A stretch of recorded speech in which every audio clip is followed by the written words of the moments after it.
Hi, Gary Hines from the Gary Hines Consulting Group, and I'm here today to continue the conversation about our Phase 3 preparing for the career transition and the 15 points of information that you should have in your toolkit. And we already described what a target company list is, and I just want to give you a little bit more information about how to develop that target company list. Okay, so previously I talked about, there may be groups of companies that you already know you'd like to work for, and how do you find out some more information about those companies? So at this point, you should have detailed the kinds of companies you're after. It's time to identify them. So you can refer back to that targeted company list if you already have them. If not, you should develop them. Think about those local companies. Maybe they're international, maybe they're based in other cities, but whomever they are, you want to work for them. Then you could select a broad industry category where your skills, experiences, and interests would be a good fit.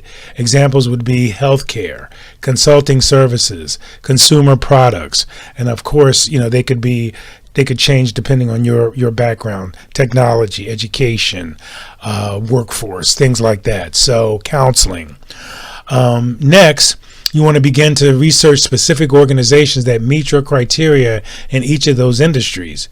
So you'll gather as much information on them as you can and network your way in to meet with the hiring manager, not the human resources person at these companies, but maybe the hiring managers. Your main goal is to systematically go after each company on your list and meet with people there. The higher up, the better. Okay? So finally, you'll interview the representatives of these companies and determine which organization you would like to hire as your new employer. So you got to keep a good sense of mind when you're doing this, because again, you're interviewing the company as well.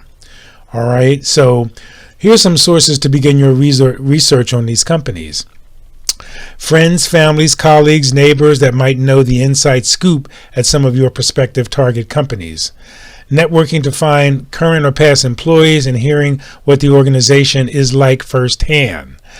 There's a couple of places you can start. There's a list of 100 great places to work in America. That's a website which I can give you. It's greatplacetowork.com, actually, is the website. There's business articles in your daily local newspaper or in the business section. In the Philadelphia area, we have something called the Book of List. It's published by the Philadelphia Business Journal. It's a wealth of information about local companies based on industry. I would suggest taking a look at that. You can find those at most libraries. Social networking sites that connect professionals, of course, the number one of those is LinkedIn. You want to go to LinkedIn and see maybe somebody in your particular area, somebody in your connection list works for one of those companies. You certainly want to reach out to them. Your local chamber of commerce and trade associations or industry organizations that your target companies may be members of. Sometimes these lists are very public. The Greater Philadelphia Chamber of Commerce probably has a list of companies that are members.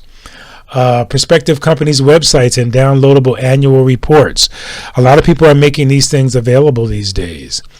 Of course, you can always just do a basic Google search on a company or its top executives and see what kinds of articles and stories come up about them.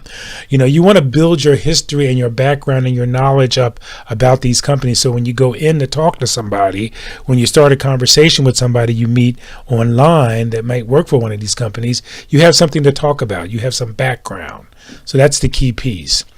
There's databases that may be able to access for free, that you may be able to access for free at local libraries again, including Hoover's, Dun & Bradstreet's, $1 Million Database. Dun & Bradstreet's is a particular good one because a lot of companies do register with that organization, which is also known as D&B. Other web resources include the Vault, www.vault.com, Vault. So, these are some lists of some resources and some places you can start your actual research on these companies that you've made a list for. So again, If you don't have a targeted list, you should start thinking about the industry and start thinking about the companies that work in these, that are in these industries and who you'd like to work for. This isn't your dream company now at this point. These are companies that you've identified that you'd like to work for based on your research. And of course, you want to keep that dream list near you, because that's going to, be a reference point to say, hey, this company does X, Y, and Z. This is on my list. This is a good thing. So by the time you're finished with this, you should be able to generate a very specific list of about 35 to 50 targeted organizations. And then there's a lot of different samples of how they could, actually look. And I would build those up by category. So if you have the kind of skills that are transferable, you may have a list of advertising organizations, marketing organizations, public relations organizations, consulting, professional services. So you can categorize them, but your skills may be able to sort of, transfer into any of these particular industries by category. So think about that as well. Okay, so just a little bit more information on targeted company list and how you could utilize that. I can certainly help you with this, and we can go through it step by step together. If you give me a call, my email is Gary@GaryHeinzConsulting.com, and I'm at 215-954-8309. Thank you.